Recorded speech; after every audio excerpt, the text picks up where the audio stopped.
سلام طنا بلي كما يتعرض خبركم تملكتنا كاب تلفزيون تግራይ ንዕለተ ቀዳም ሰዓት 6 ፈራኣን ናይ ቀትሪ ዝበልናዮም ዜናታት ካብ ስቱዲዮ ቴሌቪዥን ትግራይ በቀጥታ ሒዝናኩም ቀሪብና ኣለና ዜናታት ሰዓትና መርሕና ናዳም ካሕሳይ መዳም ምልክት ቋንቋ ድማ ሰለሞን ሃይሉ ሓቢርናኩም ክንጸንሕና ናብ ተፈላማይ ዜናት ሰጊርና بتاريخن حقاو سنداتن ناب مصبصابن ተሳኣትዩ ትግራይ ትርከቦ እምበር ኣሕሊፋት ወቅንጣ መሬት የለን ክብሉ ፕሬዝዳንት ግዚያዊ ምሕዳር ትግራይ ታደሰ ወረደ ገንዚቦም كابي صحفة بريزيدنت كزاو محدار التقرأي سرخة بحبريتا ريبورترنا إفريم ردهي كمسب أواليد والله ህዝቢ ትግራይ ፖለቲካዊ ራእዩ ኣኽቢሩ ኣብ ህልውንኡን መሰረት ሰውሳኑን ንዝመጽ ብሄራዊ ሓደጋ ብሓያል ኒሕን ውህደትን ገጢሙ መጻኢ ዕድል ዝውስን ከም ዝኾነን እዚ ድማ ኣብ ኩሎም ምዕራፋት ቃልሲ ተደጋጊሙ ዝተረጋገጸ ሓቂ ምዃኑን ፕሬዝዳንት ግዚያዊ ምሕዳር ትግራይ ታደሰ ወረደ ገሊጾም ኣብዞም ዝሓለፉ ውስን ዓመታት ውሽጣዊ ፖለቲካዊ ጸገማት ብዘስዓቦ ምኽንያት ፍልልያት ከም ዘለው ዘከራኽር ኣይኮነን ዝበሉ ፕሬዝዳንት ታደሰ ሕዚ እውን ኣብ ቀጻልነትን ክብረትን ዝመጽእ ዝኾነ ይኹን ብሄራዊ ሓደጋ ከም ቆፉ ዝተተንከፈ ንህቢ ካብ ጫፍ እስካብ ጫፍ ዝንድር ኣብ መውሓስ ህልውንኡን ቀጻልነቱን ዝረብብ ተኣምረኛ ህዝቢ እዩ ኢሎም ንተኽታኹን ፋሉሉን ውሳነ ቤት ምክሪ ፌደሬሽን ኢትዮጵያ ስዒቡ ዝተረኣየ ብሄራዊ ነድርን ሕራንን ዘረጋግጽ ሓቂ እውን ህዝቢ ትግራይ ፖለቲካውን ሃይማኖታውን እምነቱ ብዘየገድስ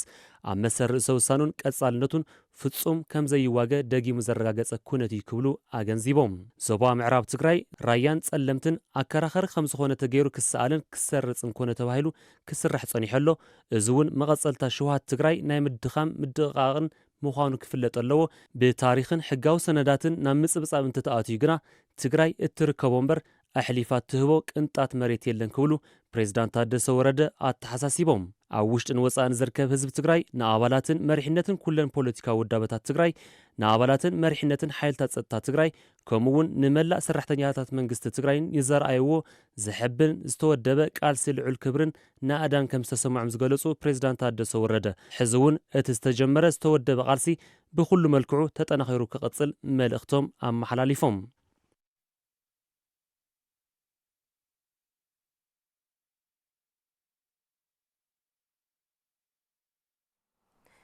ببيت مخري فيدريشن بورد مرزان إثيوبيان جزءات تجرين مقراس وتوسانم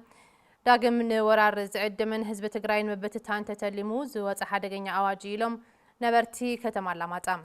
نبرتي كتمعلماتاب قربا أوان كابورتي حيلتات نزعز وتت كتمعلماتا نت وسانز خنن سلف تقاوم كايدم هل سلاسة جرم كيل تاخاتاتي الولو جنت كحسايد ما كم سعو كتار بالنايا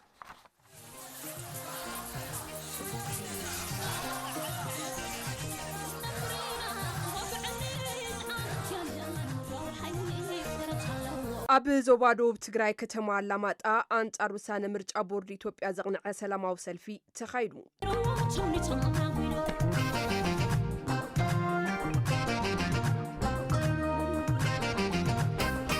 ቴሌቪዥን ትግራይ ዘዘራረቦም ነበርቲ እታ ከተማ ሰላማዊ ሕቶ ረጊጹ ንትግራይ ንምሽራፍን ንምድኻምን ተዳልዩ ዘሎ መንግስቲ ብልጽግና ካብ ተግባሩ ክቁጠብ ይግባእ ኢሎም 2013 ጀመረ ናይ ጆኖሳይድ ካልኣይ ክደግሞ ይሓስብ ኣሎ نحن سلامنا ندلي زغور سنان تخينو بمريتنا ندرادرو من قد يلون تي فدرشن زهاو وساني بطعمي افتي ناي قدوما يحلف كي اخلم حزون دم فساس زعدم تግራይውን ኣብ ሰለስተ ወክልተ ክትከፋፈል ራየታይ ደጉዕታይ ዓጋመታይ ላ ተባሃለ ክፍል አንሕና ሪኢና ይደንፈል ታሪክና ሪኢና ማለት እዩ ወያን ከከሕሰና ዝግባእ ዝነበረ ድሕሪ ውዕሊ ፕሪቶሪያ ዝግበአና መብትና ክምለሰልና እና ካዓደስ ከም ሓድሽ ላው ካልኣይ ጆኖሳይድ መኻዱስ ኣጸያፊ ስራሕ ወክእረም ዘለዎ እዩ ብሕገ መንግስቲ ተደንጊጉ ዝተኸለለ ክልል ክሳዕ ዝኾነ ትግራይ ምዃኑ ስለ ዝፍለጥ ያው ሕዚ ዘከራኽር ነገር የብልናን መንነትና ንምሕዳግ ዳግም ጦርነት መልዓልተ ዘይኮይኑ ሕዚ ዘከራኽር ነገር ኣብዚ የለን ህዝቢ ከተማ ኣላማጣ ናይ ማንነት ሕቶ የብሉን ዝበሉ ቶም ነበርቲ ዝቁረስ መሬት ኾነ ዝሽወጥ መንነት ኣይህሉን ኢሎም ውዕሊ ፕሪቶሪያ ንምጥሓስ ተሓሲቡ ዝተገበረ ሸርሕ እምበር ንሕና ኣብዚ ዘከራኽር ነገር መንነትና ዘሕድግ ዝቁረስ መሬት ዝምንጠል ነገርስ የብልናን ራየታይ ትግራወታይ ተናጋር ትግርኛ ለዛም ኣምሓርኛስ እዙን ኢልካ የሰምዕ ሰብ የለይ ራየታይ ትኾይኑ ራየታይ ትፈልጥ ኣምሓርኛ ኣጽሩ ኣይዛረብን ተዛራዊ ኣምሓርኛ ኣይኾነይ ትግራዋዩ እዚ ብስሩ መሬት ትግራይ ኣብ ድርድር ዝኣትወ ኣይኮነን ኣብ ሕገ መንግስቲ ዘሎ እዩ መሬት ትግራይ ምንም ኣብ ድርድር ዝኣቶ ይኮነን በቃ ሓፀር መልሲ ያዘ ሕቶና ሕቶ ሰላም ይዝበሉ ቶም ነበርቲ ማሕበረሰብ ዓለምን አደራደርትን ውዕሊ ፕሪቶሪያ ክትግበር ክሰርሑ ጸዊዖም ማሕበረሰብ ዓለም ውዕሊ ፕሪቶሪያ ሙሉ በሙሉ ክትግበር ኣለዎ ሙሉ ምን ከይተሸራረፈ ሙሉ በሙሉ ብትሕገ መንግስቲ መሰረት ሙሉ በሙሉ ክትግበር ኣለዎ ኢና ንብል ይኸነየለሽ ዳፍታ ውዕሊ ዝነበረት ናይ መጀመሪያ ሕዝቡና ቀረባላ ናብ ጦርነት ከይኣተና ዳፍታ ሰላም መንገዲ ሰላም ዝሃነጽና ያንሕና ክታኣቲ ከገድዱልና ነጻር ማለት እዩ ማሕበረሰብ ዓለም ውዕሊ ፕሪቶሪያ ክንበጽሕ ገይሮምና እንሄዩ ሕዝውን እቲ ስራሕ ገና ኣብ ተግባር ኣይወዓሊ بدم بجيرومس كسرحوا زقبايو مالت زي لا محبر سو عالم أفريقيا هورات بدم بجيرومس زانا جرسات أنا كروم كسرحوا وانهيو كنتيبا كتمار لماتا أيتموغوش فرابو وغنم بمنغست فيدرال زوز أو السانة لعلاو حزبي زيت حسن نوعلي بريتوريا زيت سابعان بمخانو بأغاو كإرام يقبايلوم تفتراوي حق منغستاوي ناي تقرأي لعلاو نتقزات مريت زفلت عبدو تقرأي كتمار لماتا كورم أوفلا زاتا عم معراب تقرأي دمامات على حمران والقايتن تسلمتن أوزاقاوي وتاتات بزبل مسارتاوي حق منغستاوي تحسيت ايو نسوق راح زي آخره ناي حزبي لعلاونت زتحاسه ناوكينات زأتي زمرحن تنكوسا سلازقنا بقلطوف كإرام نصوع حزبتات تقرأينا محران قونس إن مفتار زتعلم ودي توي زبلادما أبتي سلام أوصل في استرغبات وكاي زوادو ويزروت أقا قبر مريمين إذا منقست إثيوبيا بتكالاتو وين أب بيت مغرب فيدريشن بورد مرت أنا بيلو زوطو حدا قنيا أواج كوينات حزب تقرأي بتاتين كان هلواتون متفاع مسقورا بتزبطات نابزة لاقي مسحاب نمتاو زتا عالمة متصاودي أيو إذا شرحي حزب محاران تقرأين أطبقوا التردو أقنا كم فلم تعوز فشل أيو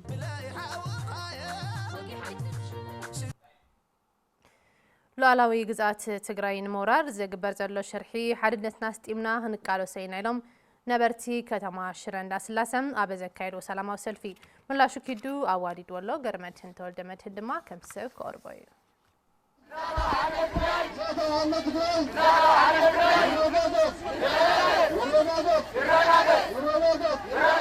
زخوركم تملكتنا بوجل تلفزيون تግራይ ህዝባዊ ሰላማዊ ሰልፍ ንምስናድ ኣብ ዞባ ሰሜን ምዕራብ ከተማ ሽረ እንዳስላሴ ኢና ንርከብ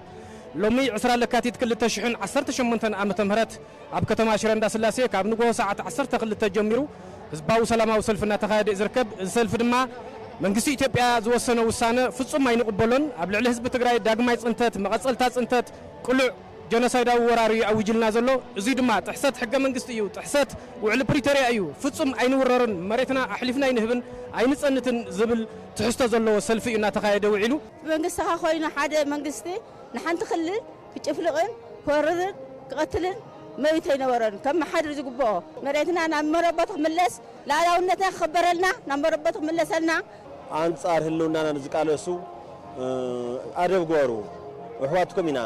حزبنا إثيوبياوياننا تغارينا زنبرنا هنا حجون كنبرنا ندلي حدا خوينا تردادنا سلامة بزخنا هيوت كنرح نبرنا ندلي إلا ملختنا خنحلف إنا تأكدنا ذلنا سلفزي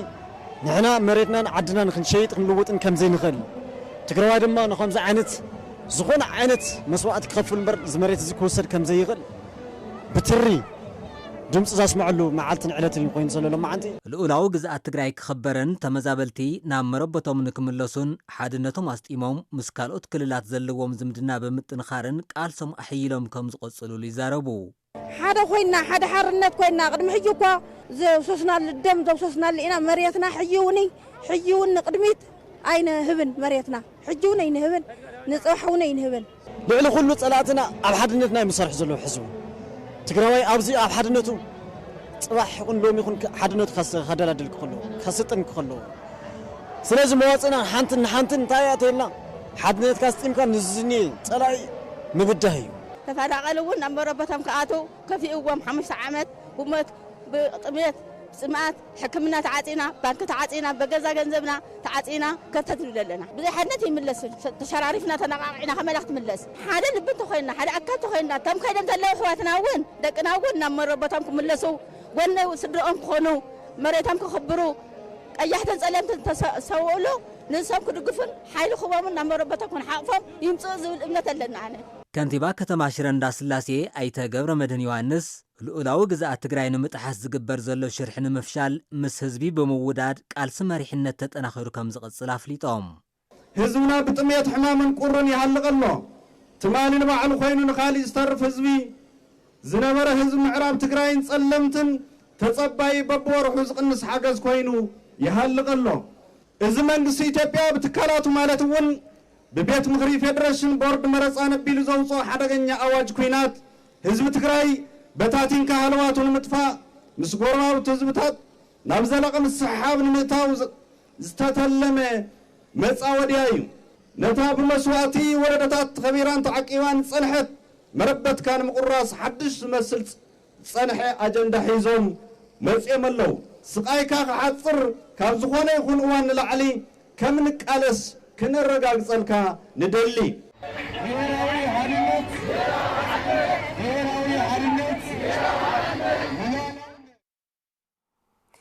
تمزابلتي قداي موتن سقاين كوينوم ناب مربتهم كملسوا بتثبيتن هالو وسانه بيت مخري فيدريشن مخنيات غيرو بورد مرصان زحلفو حق منغست او علاو غزات تግራይ زطحس وسانه كم زخننو اب كتما شرندا سلاسه ساقو تمزابلتي اب زكايدو سلاماو سلفي غليصم ملاشو كيدو كاب كتما شرندا سلاسه زلاخنا صبصابيو كرمتن تولد مدن دما كم سعقور واي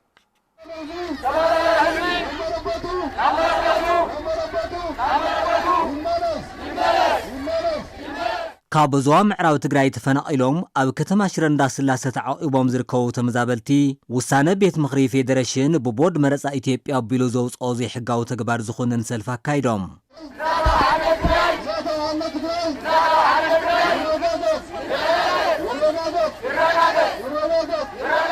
እቶም ተመዛበልቲ ኣብ ኬንዳ ኣረዳሞትን ስቃይን ኮይኖም ናብ መረበቶም ክምለሱ ኣብ ትጽቢት እናሃለው ውሳነ ቤት ምኽሪ ፌደሬሽን ምኽንያት ገይሩ ቦርድ መረፃ ኢትዮጵያ ዘሕለፈ ውሳነ ጥሕሰት ሕገ መንግስታዊ ልኡላዊ ግዛኣት ትግራይ ኣጥቢቆም ከም ዝኾኑንዎ ይገልጹ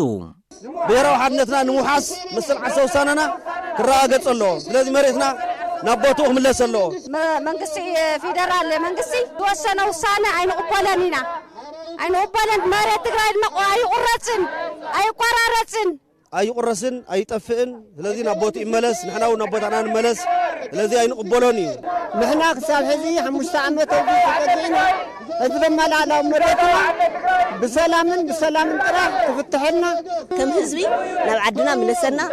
5 ዓመት ወዲና 6 ዓመት ኣብ ኬንዳ ኣለና የብቅዕና ንብል ዘለና ውሳነ ዝወሰነ ግን ኣይንቕበልን ኢና መንግስቲ ኢትዮጵያ ላዕላዊ መሬትና ረጋግፀና ተመዛበልና ቦቱ ክምለስ ኢና ተሕዩን ሰላም ሰልፍ ወጢና ዘለና ማለት ትሞት ይቅጽል ኣሎ ትጀኖሳይድ ጽንተት ይቅጽል ኣሎ ሕዚ ጀኖሳይድ ሕዝውን የብቅዕ ንብል ኣለና መንግስቲ ፌደራል ነቲ ዘይሕጋዊ ውሳነ እርማት ከበሉን ብመሰረት ስምዕ ሰላም ፕሪቶሪያ ናብ መረበቶም ክመልሶምን ጸዊዖም ሕቶና ናብ መረበትና ይምለሰና ሕቶና ለኣላውነትና ይከበረልና ሕቶና ውዕሊ ፕሪቶሪያ ይተግበሪ እዚ ውሳነ እዚ ውዕል ፕሪቶሪያ ክፍጸም ማሕበረሰብ ዓለም ውዕል ፕሪቶሪያ ክፍጸም ሙሉ ዓቕሙ ክዕርፍ ኣለዎ ዝብል እምነት ኣለኒ ልኡላዊ ግዛኣት ትግራይ ተኸቢሩ ናብ መረበቶም ንክምለሱ ሓድነቶም ኣስጢሞም ከም ዝቃለሱ እውን እቶም ተመዛበልቲ ይዛረቡ ሓድነትና ክሰጥን ሓድነትና ኣራጋፅ ብሓድነትና ድማ ላዕላውነትና ነራጋፅ ሕዚ እውን ሓድነትና እዩ ብሓድነትና ድማ መሰልና ረብሓና ንረጋገፅ ኣምሓራን ትግራይን እዚ ጽልእ እውን ኣይነበረን ንቐጻሉን ክህልዎ ይኽእልን ህዝቢ ከም ህዝቢ ተጻሊኡን ኣይፈልጥን እዚ ከዓ ናይ ገዛእቲ ዘምጽዎ ተንኮል ስለ ዝኾነ ነዚ ተንኮል እዚ ተረዲኦም ክልቲኦም ህዝብታት ህዝቢ ኣምሓራ ህዝቢ ትግራይን ኣብ ቃልሶም ክረበለዎም ዝብል እምነት ዘለኒ መሬትናን ሓድነትናን ክነረጋግፅ ኣለና ዝብል እዩ ዘለኒ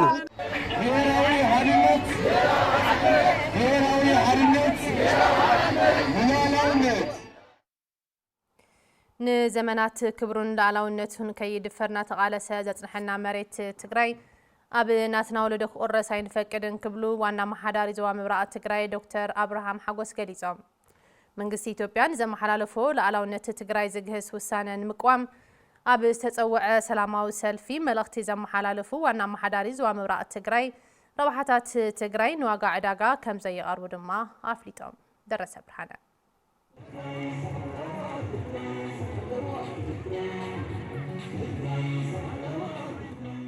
ውሳነ ቤት ምክር ፌዴሬሽን ኢትዮጵያ በመቋም ነበርትን ተመዛበልትን ከተማ ዓዲግራት ሰላማዊ ሰልፊ አካይደም ዋና ማሕዳር ዞባ ምብራቅ ትግራይ ዶክተር አብርሃም ሓጎስ ህዝቢ ትግራይ በቃሱን መላ ህዝብታት ኢትዮጵያ ዘውሓሰብ ብምዃኑ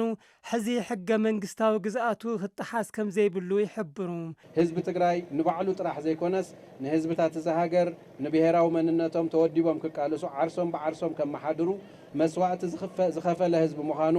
ናይ ቀረባ ታሪክ ምስክር እዩ ስለዝኾነ እውን ኩሉ ፈታውን ጸላእን ክፈልጦ ዝግባእ ሓቂ እንተሃለወ ዝቁረስ መሬት ይኹን ዝጠፍእ ህዝቢ ትግራይ ከም ዘይህሉ እዩ ብመስዋዕቲ ወለዶታት ተዓቂቡ ዝመፀ ክብርን ጅግንነትን ህዝቢ ትግራይ ኣብዚ መዋእል በፂሑ ዘሕፍር ታሪክ ክስራሕ ዘበት እዩ ነበርትን ተወከልቲ ተመዛበልትን ከተማ ዓዲግራት ትግራዋይ ሓድነት ወስጢሙ መሰረት ህላው ዝኾነ ሕገ መንግስታዊ ግዝኣቱ ኣብ ምውሓስ ክሰርሕ ኣለዎ ይብሉም ናይ ምህላውን ዘይምህላውን ጉዳይ ስለ ዝኾነ እውን ክትህሉ ዘይክትህሉ ሓድነትካ ክጥንክር ኣለዎ ሓድነት እዚ ሃሊካ ግን የለኻን ህልውና ኸውን የለ ናይ ወለድና ርስትን ናይ ወለድና መሬትን ኣሕሊፍና ንህብ ሰባት ኣይኮንና ዓለም እትፈልጦ ውዕሊ ፕሪቶሪያ ተፈጺሙ ውሕስ ብዝኾነ መንገዲ ናብ መረበቶም ክምለሱ ከም ዝግባእ ድማ ተወከልቲ ተመዛበልቲ ፀዊዖም ብውዕሊ ፕሪቶሪያ መሰረት ናብ መረበትና ክንኣቱ ኢና እንደሊ መረበትና ክንሕዝ እንደሊ ዘለዉ ኩሎም ናይ ውዕሊ ፕሪቶሪያ ክፍጸሙ ዝግባኦም ሓሳባት ክፍጸሙ ኣለዎም ዝወፀ መግለፂ ቤት ምክሪ ፌዴሬሽን ኢትዮጵያ ንምቅዋም ኣብ ዝተፈላለያ ዞባታትን ወረዳታትን ትግራይ ተቃውሞ ሰላማዊ ሰልፊ ይካየድ ኣሎ መንግስቲ ኢትዮጵያ ዘመሓላለፎ ግዝኣት ትግራይ ዝቆርስ ውሳነ ህዝቢ መሊኡ ንምጽናት ዝተሃቀነ ብምዃኑ ብሓድነት ከም ዝቃለስዎ ነበርቲ ከተማ ሸራሮ ተመዛበልቲ ምዕራብን ሰሜን ምዕራብን ትግራይ ኣብ ዘካየድዎ ሓበራዊ ሰልፊ ተቃውሞ ገሊፆም መለስ ኣባዲ ዝለኣኸልና ፀብጻቢዩ ገረ መስቀል ኪሮስ ከቕርቦ እዩ ነበርቲ ከተማ ሸራሮን ከባቢኣን ተመዛበልቲ ወገናትን ውሳነ መንግስቲ ኢትዮጵያ ብምንጻግ ግዝኣት ትግራይ ቀይሕ መስመር እዩ ምሕዝነት ህዝብታት ትግራይን ኣምሓራን ይጠናኸር ስቕታ ማሕበረሰብ ዓለም የብቅዕን ካልኦትን ዝብሉ ጭርሖታት ብምስማዕ ተቃውሞኦም ብሰልፊ ገሊፆም መንግስቲ ኢትዮጵያ ኣብ ልዕሊ ህዝቢ ትግራይ ጀኖሳይድ ምፍጻሙ ከይኣክል ሕዚ እውን መሬት ትግራይ በጣጢሱ ህዝባ ብምብታን ዓቕሚ ዘይብላ ትግራይ ንምፍጣር ይሰርሕ ከም ዘሎን ነዚ ድማ ኣትሪሮም ከም ዝቃለስዎ እቶም ነበርቲ ይዛረቡ ህዝብና ሎሙ ክምለስ ጽባሕ ክምለስ እናበልና ንሕና ኣብቲ ጥሚት እናሃለና እዞም ጸላእቲ ግን ናይ ውሽጢ ሽርሖም ደገ ዝወጸሉ መሬትና ቆራሪሶም ንኻሊእ ዝብሉ መሰልና ዝግህስሉ ኩነታት ንርኢ ስለ ዘለና መሰልና ይግሃስን ሉዓላውነት መሬትና ኣይቆራረስን ስለዚ ህዝብና እውን ናብ መረበቱ ክምለሰልና ናይ ኣብያተ ክርስቲያንና ስራሕቲ እውን ክምለሰልና መሰልና ክኽበረልና ኢልና ኢና ጭርሖ ወጢና ኔና እሞ እቲ ናይ ሕብረት ኣፍሪቃ ዝሃበና ተስፋ ይፈጽመልና ኣብ መንጎ ህዝቢ ትግራይ ይኹን ኣብ ውድብ ሕወሓት ጎኒ ኮይና ከምቲ ናይ ቅድሚ ሕዚ እቲ ኣባና ይኹን ጠቕላላ ኣብ ህዝቢ ትግራይ ተንጻላልዩ ዘሎ ደበና ወይ ሓደጋ ንምክልኻል ብዘለና ዓቕሚ ዝሓተተና ኩሉ እጃምና ወይ ዓቕምና ክንዋፃእ ብሽም ብሄረሰብ ኩናማ حزب زال ملأكتنا محلاتية نحن خنواجا نحن خنقاتل حزبنا بخمزي كتأفى إيز حلم ذلو سلازي حزب عالم حق انت هالليو اتوعل بورتوريا استقبل وعل بفزم ساقط فتر اللوه نتمزابلت وكيلهم زربا زسمعو ايتا روبيل تسفاي اتي ببيت مغري فيدريشنن بورد مرص ايتيبيان زتمحላለፈ ውሳነ ግዛዕታዊ ሓድነት ትግራይ ዝብትን ብምዃኑ ከም ተመዛበልቲ ኣጥቢቖም ከም ዝኹንንዎን ሕዝውን ነዚ እዋን ዝምጥን ቃልሲ ከም ዝገብሩ ይሕብሩ ንልዕላውነትና ዘይንደራደርን ከም ዝኾናን ለመውን ከም ትማል ኣብ ጎኒ መንግስትናን መሪሕ ውድብናን ሕወሓት ብምዃን ቃልስና ተናኺርና ከም እንቕፅልን ግዛኣታዊ ሓድነትና ክብቱናን ዝደልዩ ሓይልታት ሕጂ እውን ኣብ ጎኒ ውድብና ሕወሓት ኮይና ከም እንቃለስ ደጊብና ቃልና እንሕድሰሉን እንቃለሰሉን ምዃንና ክንገልጽ ንፈቱ ከንቲባ ከተማ ሸራሮ አይተ ገብረ ህይወት ገብረ ትንሳኤ መንግስቲ ኢትዮጵያ መሬት ትግራይ ብምቁርራስ ተጋሩ መንበር ሲኢኖም ክበታተኑን እናገበረ ከም ዘሎ ድሕሪ ምግላጽ ነዚ ብዘይ ምቁራጽ ዝቕጽል ዘሎ በደል ደው ንምባልን ከም ህዝቢ ይህልውንኡ ንምውሓስን ዝግበር ቃልሲ ሕዝውን ከም ትሕሉፍ ሓድነቱ ብምጥንኻር ቃልሱ ክሕይል ጸዊዖም ኩሉ ፈታውን ጸላእን ክፈልጦ ዝግባእ ሓቂ እንተሃለወ ዝቁረስ መሬት ትግራይ ይኹን ዝጠፍእ ህዝቢ ከምዘየለ እዩ ብመስዋዕቲ ወለደታት ተዓቂቡ ዝመፀ ክብርን ጅግንነትን ህዝቢ ትግራይ ኣብ ዝወዋል በፂሑ ዘሕፍር ታሪክ ስራሕ ዘበት ኣይንፈቅድን።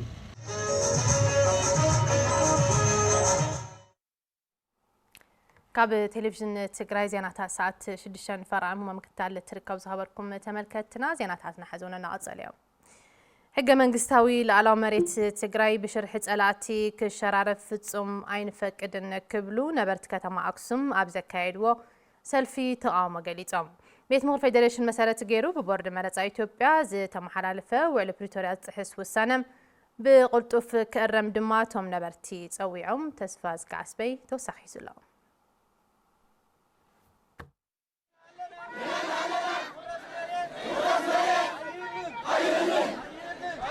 ድሕሪ ስምምዕነት ውዕሊ ፕሪቶሪያ ህዝቢ ትግራይ ኣብቲ ውዕሊ ሰፊሕ ተስፋ ኣንቢሩ ጸኒሑ እዩ።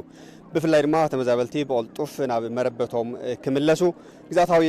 ሓድነት ትግራይ እውን ክምለስን ሰላማዊ ህይወት ክነብርን ተስፋ ኣንቢሩ ነይሩ። ይኹን ዳንበር እዚ ከይኮነ ንኣስታት 3 ዓመታት ሓሊፉሎ መንግስቲ ፌደራል እዚ ብቅልጡፍ ክፈትሖ ኣብ ክንዲ ምጽዓር ብዝተፈላለዩ ትካላቱ ኣቢሉ ግዛታዊ ሓድነት ትግራይ ተወሪሩ እናሃለወ ነቲ ወራር ዝድግፉ መግለጽታት እናውፅአ ጸኒሑ እዩ። ብመቕጻል ኣብ ቀረባ መዓልትታት ድማ ብመረፃ ቦርድ ኢትዮጵያን ቤት ምክሪ ፌደሬሽንን ኣቢሉ ሉዓላውነት ትግራይ ዝጥሕስ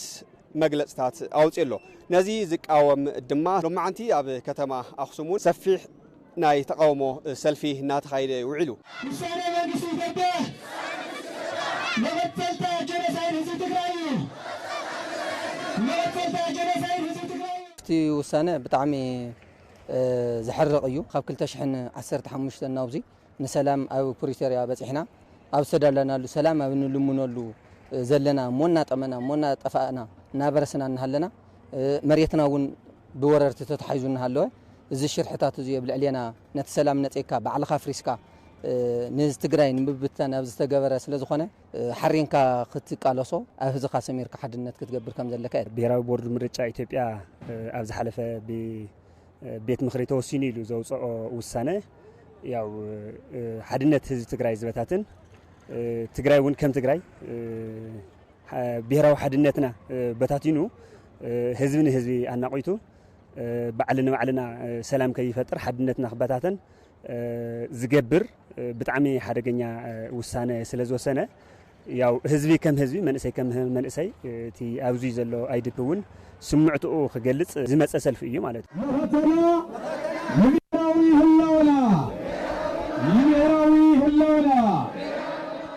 እንኳን ትግራይ ብሙሉእ ተፈናቀል ዝንሄ ፈቆዶ ጽርግያ ፈቆዶ ካሊ ክንደይ ሞት ክንደይ ሽግር ክንደይ ወፂሑና ሃለወ ሓደ ሰብ ተተወዲሉ ኩሕዝነካ ይኮኒ ተራዳዲ ብጠረጴዛ ጌርካ መፍትሒ ተዝግበር እንዳተወረረ ዝርኢ ህዝቢ የለን ክርኢ እውን ኣይኽእልን። ህዝቢ ትግራይ ክብሪ ከይህልዎ መንነት ክኑ ከይህልዎ እዩ ተዳልዩ እዚ ተንኮላት ሽርሕታት እዩ። ከም ህዝቢ እንታይ ኢና ክንገብር ዘለና ሓድነትና ምጥንኻር ኣፈላላይና ምጽባብ ባዕልና ባዕልና ምንባብ ናይ ዘይምህላው ሓደጋ ስለ ዝገጥመና ዘሎ ኩላትና በብ ዘለናዮ በብ ዓቕምና ከከም ጉልበትና ተቃሊስና መሬትና ክነምልስ ተፈናቀልትና እናቦቶም ክነምልስ እዩ ዝግባእ።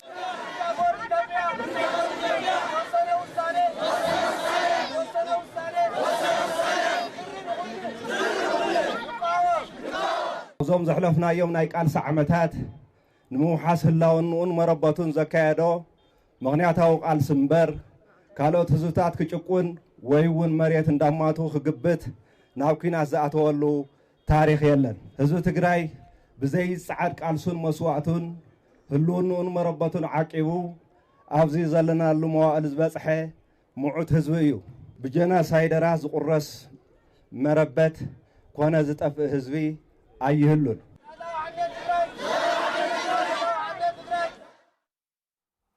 ካብ ትግራይ ተቆሪሱ ዝኸድ ዋላ ሓደ መሬት ከም ዘይህሉ ኩሉ ክፈልጥ ይግባእ ኢሎም ነበርቲ ከተማ መቐለ ነበርቲ ከተማ መቐለ ዘይሕጋዊ ውሳነ መረፃ ቦርድን ቤት ምክሪ ፌደሬሽን በመቋም ህዝባዊ ሰልፊ ኣካይዶም። ሸዊት ሙላለም እቲ ሰልፊ ተኸታቲላትላ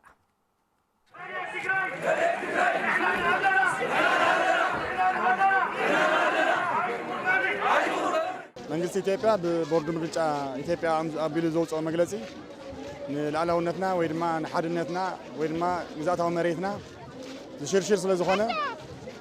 ወይ ከዓ ናይቱ ዝሓለፈ ጀኖሳይድ መቐፀልታ ስለ ዝኾነ ንሕና ከዓ ነዚ ንክንቃወም ኢና ወፂና ዘለና ማለት ነው መዓልቲ ፌደራል መንግስቲ ኣውጅዎ ዘሎ ኣዋጅ ንምቁዋም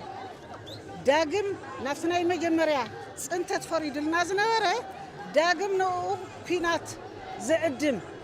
ህዝቢ ትግራይ ዘንዕቕ ተፈናቐል ዘንዕቕ ተፈናቐል ብዝብኢ ብጥሜት ብሽግር 5 ዓመት ምሉእ ተጓሒፍ እናሃለወ ዳግም መሬትና ቀራርስ መሬትና ክሽየጥ ክልወጥ ሎሚ ይንፈቅድ ፅባሕ ይንፈቅድ ንዚ ክንቃወም ህዝቢ ዓለም ክሰምዐና ህዝቢ ክሰምዐና ኢና ሰላማዊ ሰልፊ ወፂና ናይ ኢትዮጵያ ምርጫ ቦርድ ኣብ ልዕሊ ናይ ትግራይ ህዝብና ኣብ ልዕሊ ናይ ትግራይ መሬትን ዝወሰኖ ካብ ሕገ መንግስቲ ወፃእ ዝኾነ ስርዓት ንምቋሚ ተዕላሙ ከም ህዝቢ ወፂ ዘሎ ማለት እዩ ሎማዓንቲ ወፂ ዘሎ ሰልፊ ብምሉእ ሰላም ይምፀልና ሓሙሽተ ናቁጣታት ተውፂጎን ዘሎ ፌደራል መንግስቲ ውድቂ ገይሩ ንህዝቢ ትግራይ ይቅርታ ተዘይሉ ወደ ጦርነት ዘምርሕ ምህላው ዘርእየና ዘሎ እንድሕር ዘይመልስ ወና 4-5 ናቁጣታት ውዕል ፕሪቶሪያ ተዘይተግቢሩ ናብ ጦርነት ዘምርሕ ምህላው ዘርእየና ዘሎ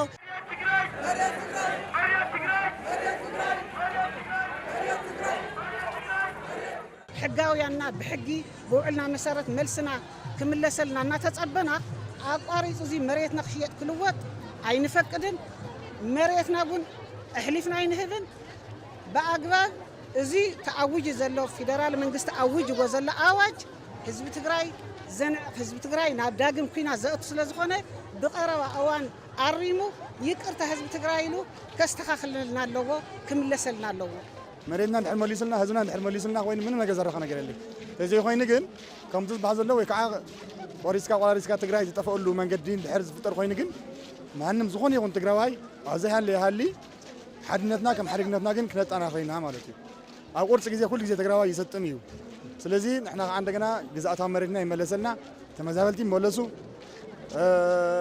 ብቦርድ ምርጫ ኢትዮጵያ ኣቢሉ ዝወፀ መግለፂ ትኽክል ይኾነ ይጠጠው ይበል ጌጋ እዩ ዝብል ኣቋም ሒዝና ወፂና ውዲት ጀኖሳይደራ ናይ መጀመርያ መማረፂና ሰላም ብሰላማዊ መንገዲ መሬት ግዛኣት መሬት ናብ በዓል ዋኑ ምምላስ እዩ እዚ ብሰላማዊ መንገዲ ዘይምለስ እንተኮይኑ እውን ሕዚ እውን ቁራስ መሬት ኣሕሊፍና هملينه نزي خعز زدل كل مسواتي كم نخفل دلوقتي نهم كم من اسيم كم هزون ما نحنا نمريتنا من عدم اي حد نصلمت كفيلنا اينا نهزون عد مريت خي قرص مريت خي شيء خي لوط اليو من اسغراي تخفيلو مريتنا اي شيء خي لوط تري يلخي كندز هالو يحلف فلالاي كندز هالو يحلو كالي ኣብ ሃገርካ ኣብ መሬትካ ግን ኣብ ሓደ ንረብ ምዃንና ዝኾነ ይኹን ህዝቢ ዓለም ዝኾነ ይኹን ክዕዘበልና ክፈልጠልና ኣለዎ ረእኽዮ ህዝቢ መቐለ ኮይኑ ወንሄ ኣብ ደገ ይሓዲሩ ስለዚ ቦታና ክኽበረልና ኣለዎ ውዕልና መሰረት ክፍፀመልና ኣለዎ ተዘይተፈፂምልና ከዓ ከም ቀደምና ቦታና ክንከላኸል ኢና ንሕና ንሰላም ንዝምር ኣለና ሰላም ዘይኮን ተኮይኑ መሬትና ዘይምልስ ዘለና ንሕና ኮይኑ ግን ናብቲ ናይ መወዳእታ ዝበሃል ምርጫ ሕዚ እውን ታዘላትና ኣካልና ለትግራይ ክንወፊና ማለት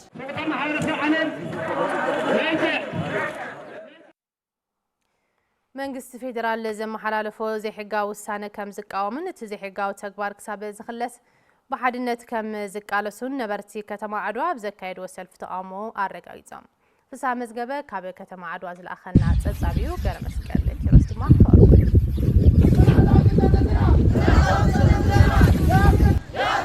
نبرت كتم عدوان كابيان كم اون تمزابلتي زوا معراب تግራይን ኣብ ዘካየድዎ ሰላማዊ ሰልፊ ውሳነ መንግስቲ ኢትዮጵያ መቀጸልታ ሕሉፍ ጀኖሳይድዩ ብሉዓላውነትና አይነት ደራደርን ግዛኣት ትግራይ ቀይሕ መስመርዩ ምሕዝነት ህዝብታት አምሓራን ትግራይን ይጠናኸር ውዲት ጸላእትን ምፍሻል በሓድነት ንሰለፍ ስቃይ ተመዛበልቲ የብቅዕ ዝብሉን ካልኦት ጭርሖታትን አስሚዖም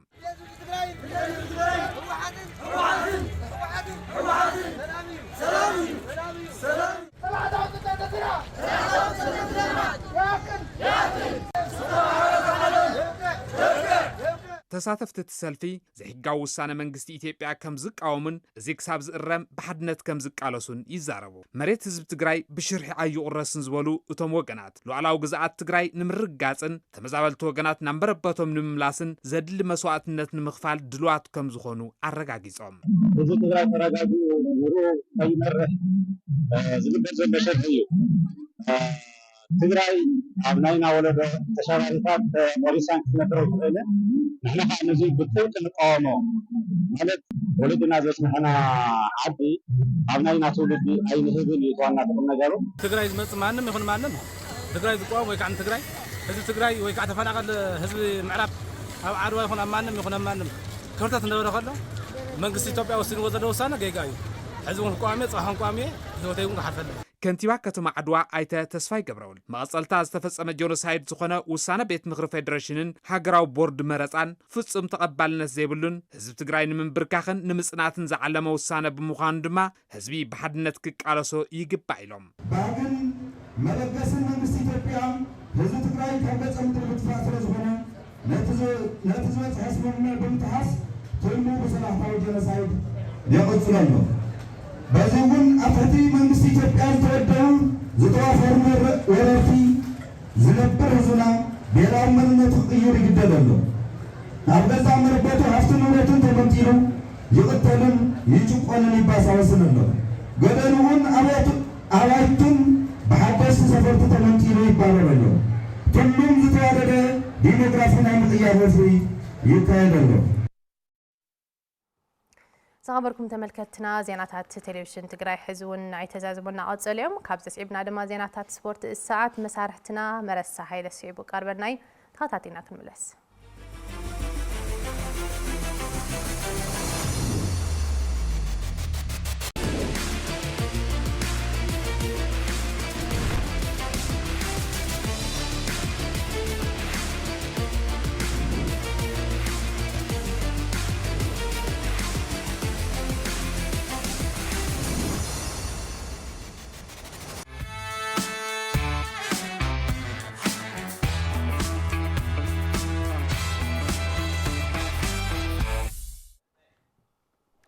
سلام كم توعلو زخوركم تملكتنا الساعات زبلنا يوم زينات سبورت حيزة قريبا لكم مثل زينات سبورت ساعة دما مرسى هايلم فلما صوتا سي بي بريمير ليج إثيوبيا زملكت الزينة ناخذ كبل أو مبلع سان حدا سومن سي بي صوتا بريمير ليج إثيوبيا تمالي تخايدم له أبزي دما قانتها تشرى مدرجنتن والوالو يونيفرسيتي عدقراتن يتعاوتن الزلوام بمسرة زي أبناء تمالي صوتا مس قانتا إثيوبيا نقل بانك زيقت أمت قانتا شرى مدرجنت خلتن حدا أب سعرت لو صوتا دانيال دارجين دسالي كتمان دما قولات أوصيرهم يوم نزوسي سعيبو دما قانتا شرى مدرجنت إسرائيل دشنت بحيزة 10 درجة ونكت أمت كيلالا أب خالد صوتا مس قانتا فاسيل كتماز قت أمت قانتا والوالو يونيفرسيتي عدقرات ون خلتن حدا يكتعوت كيلا زلا إفريم هايلا مريامن كون كوني حافيز دما نتن خلته قولات قانتا والوالو يونيفرسيتي عدقرات زوج صوت يوم 40 كتما نبهار دار كتما خلتن بادو هدي هوسانا دما ني إثيو إلكتريك حادن بادو سعرن اللام ታትመቶ ባራጀሙ ነበር ሙታክቦ አጆኤል መልሶታል ሰመራ አፍታይ ቶችን እንደዚሁ ያያሉ በትክክል ሊግ 21ኛ ሳምንት መድረክ አስቁጥጥሩ ወደ ፋሲል ከነማ ተመልሷል 55 በመቶ ጃቬር አጥሩ ድል ይመስላል ዳዊት ገብሩ ጎል ኤፍሬም ኃይለ ማርያም ተቀይሮ ነው የገባው ኤፍሬም ኃይለ ማርያም ግብ ጠባቂው ሞይስ ፖውቴ ተፋውን ኳስ እዛው ቅርብ ርቀት ነበር በደንብ አልተከለከሉም ፋሲሎች ኤፍሬም ኃይለ ማርያም ለወልዋሎ በድንገት አዳኝ ሆነ ጌሙ ማኔጅ የሚያደርግ ቅያሪ ለመቀየር የተዘጋጁ ነበር ኮቺንግ ስታፍ እድል አልሰጡትም ምን አይነት አጋጣሚ ተመልከት ጌትነት ከዳዊት ጋር ቆንጆ ፓስ ዳዊት በግራ እግሩ ላይ መታው ፖይቴ በሱ ኳሊቲ አብዱ ከዚህ የተሻለ ማድረግ የሚገባው ይመስለኛል ጌትነት የማጥቂያ መነሻ ግን ድንቅ ነበር ዳዊት ያሻገረን ኳስ ፖይቴ ያልተቆጣጠረው በዚህ ሂደት በቀላሉ ወደ ጎልነት ቀይሮታል ኤፍሬም ኃይለ ማርያም አይነካው ቤኔዘር የመጠቀም እድል ነበረው ፈረስታችሁ ጥሩ አልነበር ኮንኮኒ ሀፊዝ ኮንኮኒ ይህንን ማን ማመን ይችላል ኮንኮኒ ሀፊዝ ሌላውን ግዙፍ ተከላካይ ምኞት ደበበን ጥሎ አለፈ ግብ ጠባቂው ሞይስ ፖውቴ ትማሊ ዝተቆፀሩ ጋንታት ሽረ መድረገነትን ከምኡውን ወልዋሎ ዩኒቨርሲቲ ዓዲግራትን ኣብ ልዕሊ መጋጥምተን ዓወት ዘመዝጋሉ ውፅኢትና ተኸታቲልና መፂና ዘለና ዝኸበርኩም ተመልከተና ናብ ካልእ ዜና ክንሰግር ከለና ድማ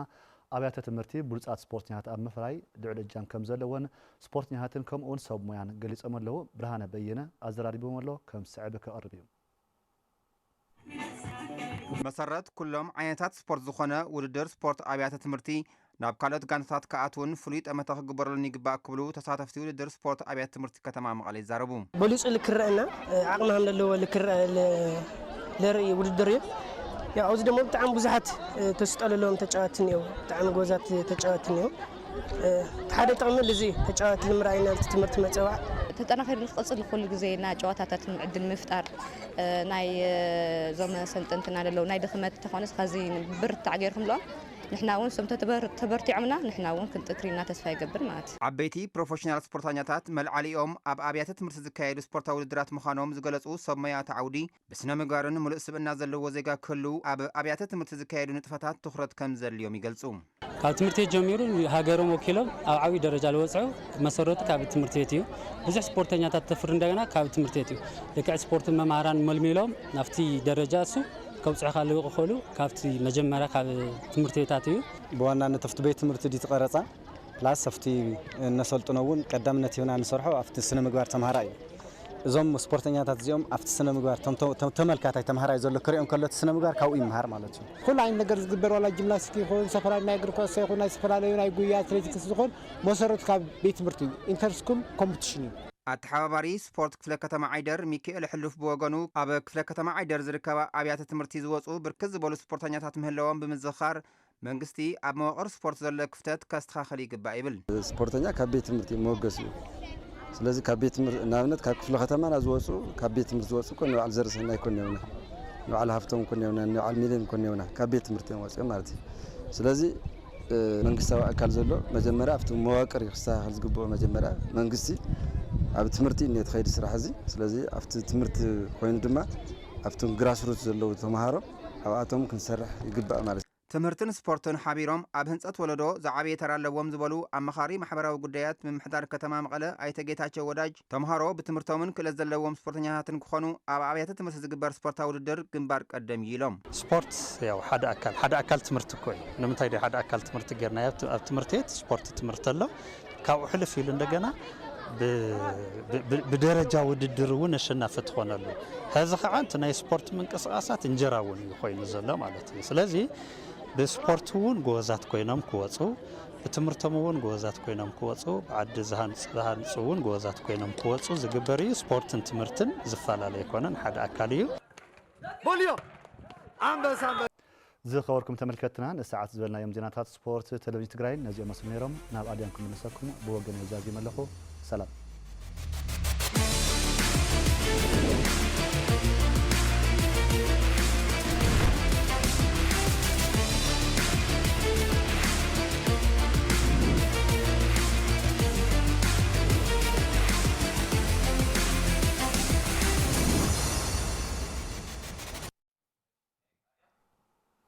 كبرات تملكتنا نسعت زنور زيناتات أبزينا كنزازم سنة زنيخون مكتالكم قبل بينا نمسكن ببزلهم وسنة عيلة الكلام كون لكم تمنينا سنة إكسان